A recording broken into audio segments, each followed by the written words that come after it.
so I got her one of those. Baby said she like my clothes, and she said she like my flows. Gucci all up on my clothes, yeah. California pink, yeah. I got one of those, yeah. She said, can you sing, yeah? If you bring your girls, yeah. Snakes up in the fields, man. I don't deal with those, no. Fashion when you see me, from head to my toes, yeah. A million a song, yeah. That's how much I go. Ladies and gentlemen, this is the next attraction of the evening. 4 rounds of boxing in the cruiserweight division. At ringside, your 3 judges score in this bout will be Adelaide Bird, Ricardo Ocasio, and Chris Migliori. At ringside, the review official is Joe Cortez, and in the ring, the man laying the law when the bell sounds, referee Robert Hoyle. Introducing first, fighting out of the red corner, he's wearing gray and silver trimmed trunks. He weighed in officially at 198 3/4 pounds. His professional record, 4 victories, 1 defeat with Eubank 1 bout Jr. even. is also on 2 with us of as his we watch victories Viddal Riley, coming by internet way sensation, of take KO. on Muhammad Fighting Abdullah. out of Highland Park, Chris, Michigan, what have you been by up to, way man? of Cincinnati, Ohio, presenting Muhammad Hurricane Abdullah. And his opponent fighting out of the blue corner. He's wearing the dark green trunks. He weighed in officially at even 201 pounds. His professional record. Is there any time frame that you're going to come back, or do you have any information at all? I'm trying to get out as soon as possible. I want to be extremely active. Last year I only had 2 fights. One of those fights lasted 1 round. So I need to be active. I need to be out there. I'm trying to fight at least 3 times this year. I'm in the prime of my career. I'm 30 years old now. I've got a couple more years of prime time fight left in me. So I got to get it all out there right now. A lot of people want to see you and Jamal Charlo. You probably heard that a million times. Yep. If that fight presents itself, is that a fight that you would want? Obviously, there's a title on the line. Absolutely. Charlo is he's a title holder, and he is more than beatable. You know, I don't really see what the hype is about that man, and I know that I would deal with him in the ring. So, you know, that is a fight that we're definitely looking to make at some point this year, and I'm excited, man. And in the ring, we have Viddal Riley here with Abdullah. And Viddal Riley is a YouTube sensation. We've seen a lot of this in boxing lately, but he's an actual real fighter. He's been training for several years, not someone that just came into this sport 6 months ago or a year ago like some of these other guys. And you can kind of see just from his stance and the way he fights, he doesn't fight like a, I don't know what the word I'm looking for is, but like a new guy that's just coming in at 25 years old and, hey, you know, I want to be a boxer. Right, yeah. I mean, I actually spent a little bit of time with him. He was working with KSI before his fight, and we were hanging out in Vegas before he fought Logan Paul. Yeah, he is, you know, he's a serious guy. He's looking to really build on it. I think he's got 3 fights now. And, you know, he's taking it seriously. Obviously, KSI saw something in him to have him. Nice right hand there. There you go. You know, to have him in the camp. And, yeah, fellow Brit. So hopefully he comes in here and does the job here tonight. And what's your opinion just on this whole thing? I know some boxers don't really like, not so much him, but some of the KSI, the Logan Paul, were like, oh, they're not real boxers. They didn't put in time like us. But they're bringing new eyes to the sport. Whether they're good boxers or not, you're getting new fans. And to me, it seems like that's always good to bring new eyeballs. Yeah, so there's 2 sides to the argument. I mean, you got the purists, you got the die-hard, hardcore boxing fans who hate to see, you know, fighters who haven't dedicated themselves to the sport come in and make all this money. And then you have the fighters themselves who probably look at them and say, hey, you know, I've trained my whole life and I'm not making a fraction of what you're going to make in your one fight, and I haven't made that in my entire career. So you've got that argument. And then you've got, you know, the casual fans, the people that maybe don't follow the sport and who are now being drawn into the sport because of these, you know, social media stars getting into the ring and it's introducing them to our sport. And on that basis, I say it's a good thing. You know, it transfers down to us, you know, the real fighters. You know, they're bringing in a whole new fan base, a whole new audience, a whole new money stream, and you know, it's inspiring kids to get involved who would have never even looked at the sport of boxing, but because their YouTube stars are doing it, they're like, you know what, I'm going to try it, you know, and then I'm going to follow the real fighters and get involved and tune in and buy pay-per-view and go and see these fights in Vegas or whatever. So in that sense, I think it's a great thing.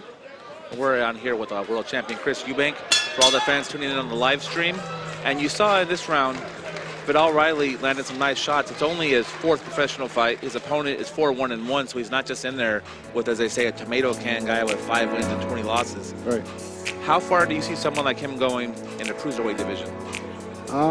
You know, I really can't comment. I can't make a comment like that. I haven't been around him enough. I haven't seen him train enough. I haven't seen enough of his fights. He's only had 3 fights, so it's hard to say how far something like that can go. But looking at what he's doing here in the first round, you know, he's putting his punches together. For his size, he seems to have a lot of speed, and you know, he's hungry. He looks like he wants it. So those are all the ingredients for a promising fighter moving forward. And someone like yourself with a world-class father, great, one of the best from the UK, and then just yourself coming up, there's always a lot of pressure. How did you deal with that? Now you're a little bit older, as you said, 30 years old. You've won titles, but when you were younger on your way up, was it tough on you, just having that shadow? Absolutely, it was extremely tough. You know, my first pro fight was on terrestrial TV in England on Channel 5. You guys don't have that out here, but in England it's a big channel. A huge channel. Yep. 2 million people, 2 million viewers in my pro debut. So, you know, what professional fighter does that in their first fight, unless they're coming off of, you know, winning an Olympic gold medal or something like that. Oh, big right hand and left there, not to cut you off. No, it was a great shot. So yeah, there was a whole lot of pressure, and but I used it to my advantage. I knew that all eyes were on me. I knew that people expected so much of me, and you know, it was either going to break me or make me, and it made me. You know, I knew I couldn't let the legacy down, so it pushed me to fight harder, to train harder, to perform better, and you know, the rest is history. Yeah, because you're one of the most successful father-son duos we see a lot. I'm not going to say their names, but a lot of the sons just don't make it. They just fall completely flat. You know, if you're looking back through boxing history, it's probably like 95, 98% of every, you know, world champion who's had a son who stepped into the ring to try it themselves they failed. So the odds were actually severely stacked against me. That was a good body shot. But we made it work. You know, I wasn't doing it for money. I wasn't doing it for fame. I wasn't doing it because my father wanted me to do it or because he didn't want me to do it and I could prove him wrong. I love the sport. I love the competition. I love the grit and the tenacity that's needed to get through these fights. It's in my blood, and you know, I'm going to do it until the day that I can't do it. Well, in training here in Las Vegas, there's a lot of top fighters. You're in the Mayweather gym a lot. What do you think of Kevin Newman, who will be fighting on the Showbox card, opening it up here in a few minutes? Very talented kid. Sparred with him for years and years at Floyd's and, you know, all over the Las Vegas gym circuit. We've trained a lot together. So you know, I know what he's made of. He's very talented, and you know, if he puts his mind to it, he can really be a real force in his weight division, that's for sure. And you've been fighting at 168, at 160. Which is your ideal weight? If you could get the biggest fight at your choice, what would you prefer to campaign at? I mean, I was fighting at super middleweight for 3 years, not out of choice. I was kind of forced into it. You know, that was where the big paydays were. You're very successful at it, by the way. Yeah, well, you know, yeah. I mean, it was tough, but it was worth it. You know, the big names, the titles, you know, the big money fights were all at super middleweight for me over the last 3 years, especially in England. I was finding it hard to get fights at middleweight, so I was like, you know what, I'm going to move up. It's going to be tough, but I know I can handle it. Now I've kind of gone through that stage, and I've had the big fights, and I feel like, you know, at 30 years old, I'm probably only going to be able to make middleweight for another few years. So I want to campaign at middleweight. So obviously I fought Cole Bob at middleweight in December. Only lasted 2 rounds, but you know, I felt good. I felt really good. I made the weight really well, and that was a worry for me leading up to the fight. You know, I hadn't done it in 3 years, so I was like, how is my body going to react? And I made it so well. So middleweight is my natural weight, and I will be fighting at middleweight for the foreseeable future. That's good to hear, because after so long, and as you say, you get a couple years older, it's 8 pounds. It's not like you're going in the lower weights, 3 pounds, 4 pounds. It's a big difference. I mean, but the thing is, fighting at super middleweight for the last 3 years, I was having breakfasts and eating all the way up until the weigh-in. You know, I was never a real 168 pound fighter. And you know, even on the night, I would never put any more weight on. I would come into the ring at 168. Whereas, you know, you got these guys, they're blowing up to 170, 180, 190. You know, they're putting on 20 pounds before they get into this. I was fighting some big dudes. So now that I'm down at 160, you know, I put on like the 8 pounds after the weigh-in, and it's a much fairer opportunity for me to be fighting against these guys who are my own natural weight. So I'm happy with it. We're here with Chris Eubank Jr.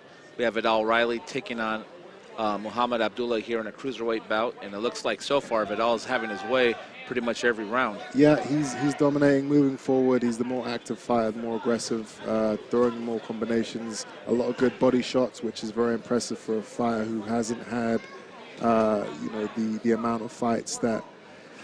Well, for the fights that he's only had 3 or 4 fights. So the fact that he's going to the body is very impressive, because usually it takes a long time to do stuff like that. So yeah, this is it's an impressive performance so far. And last week had the biggest heavyweight fight since probably Lewis and Tyson. What did you think of the Deontay Wilder and Tyson Fury? I thought it was a great fight.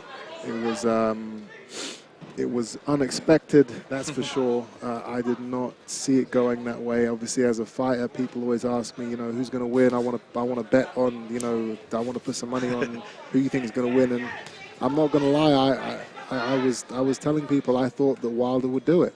You know, the 2 knockdowns in the first fight, I thought he would, you know, he had his range now, and he would be able to connect. And take Tyson out, but Tyson had different plans. He put on the extra weight, and he imposed his will from round 1. He ran at him, didn't let him get into his rhythm. Took his spirit away from the very first second of the first round, and you know, that extra weight. I think he's, what was he, like 40 pounds heavier? That, you know, that's a real. It was 273, I think, versus like 230. Right. Yeah. That is a massive. 232, something like that. That is a massive weight difference. You know, obviously Wilder is a big boy, but he got bullied, man. He got bullied, and Tyson Fury, amazing performance. Well, UK boxing is on fire. Hopefully you're up next. Hopefully you get the fight you want. It's been a pleasure having you on here. And hopefully you're announcing that next fight soon. Okay, I appreciate it, man. Chris Eubank Jr., thank you. Okay. Thank you. Good? Yeah, man, appreciate it. Okay. Take care. Remember, I'm also the boxing scene guy. Yeah. Yeah.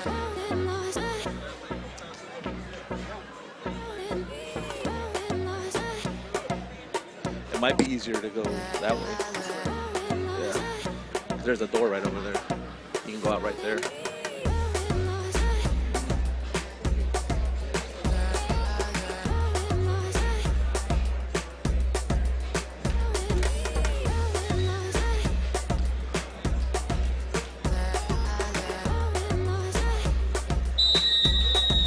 Ladies and gentlemen, put your hands together for both warriors.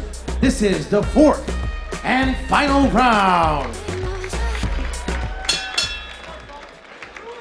Here's round 4 of a bout that Viddal Riley has just been dominating. Muhammad Abdullah has taken some big shots, stayed on his feet, but so far has been getting badly outclassed. We want to thank Chris Eubank Jr. again for spending a few minutes with us. Talk about the fight. You heard him. He wants Jermall Charlo next. WBC middleweight champion, Jermall Charlo.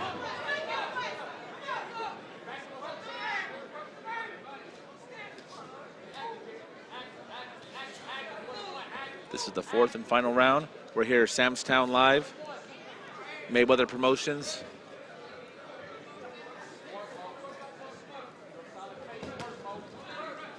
Nice right hand there by Riley.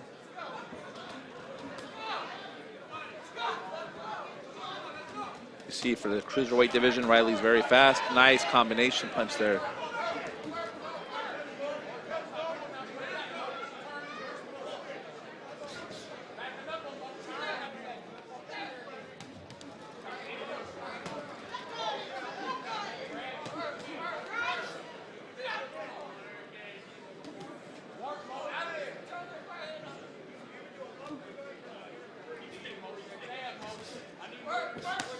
Oh, a couple nice shots there by Muhammad Abdullah.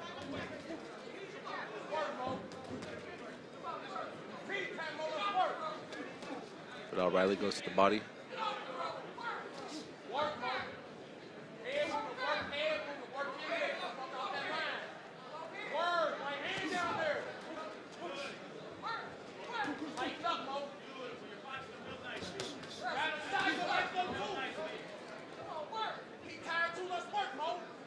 See Abdullah trying to take the fight to Riley there. Now Riley's back to the ropes.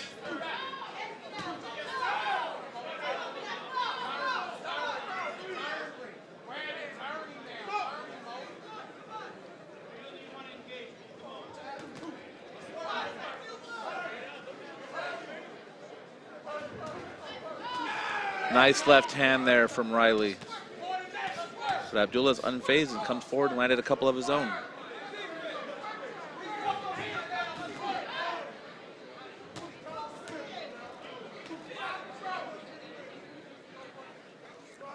Riley with a few punches of his own before he gets tied up there.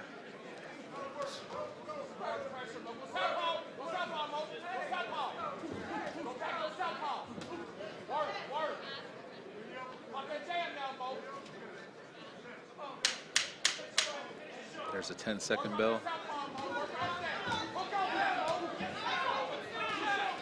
Riley's going for it.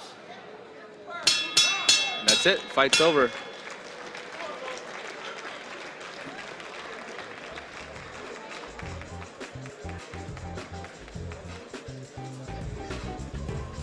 If the judges have it the way I have it, Riley will be 4-0.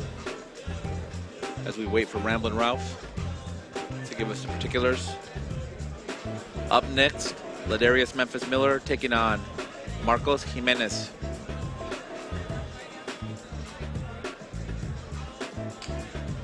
Then after that, remember, 10:45 p.m. Eastern, tune in to the triple header on Showtime. Keith Bounty Hunter versus Sanjar Rachmanov in the main event in the Las Vegas grudge match.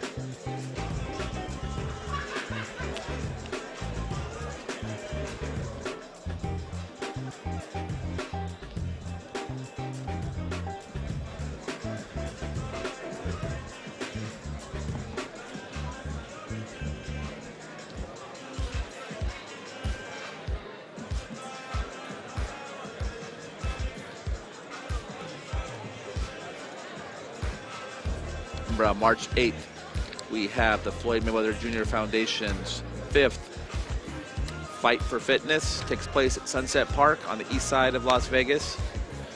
Starts at 8 a.m. Be there early. 5K race, 1K family run / walk. All your favorite Mayweather Promotions fighters will be there. We look forward to seeing you out there. It's a great cause. Ladies and gentlemen, after 4 rounds of action, we go to the judges' scorecards. All 3 judges, Ricardo Ocasio, Adelaide Bird, and Chris Migliori, scored the contest 40-37, all for your winner by unanimous decision. and still undefeated from London, England, Viddal Riley. I think they said 40-37, but that probably was 40-36. I don't see how Abdullah won any of the rounds. So with that victory, Viddal Riley is now 4-0 with 2 knockouts. Muhammad Abdullah falls to 4-2-1. Up next, Ladarius Memphis Miller takes on Marcos Jimenez. March 28th, remember, Luis Neri takes on Aron Alameda, main event at the Park MGM in Las Vegas. Showtime main event of a triple header.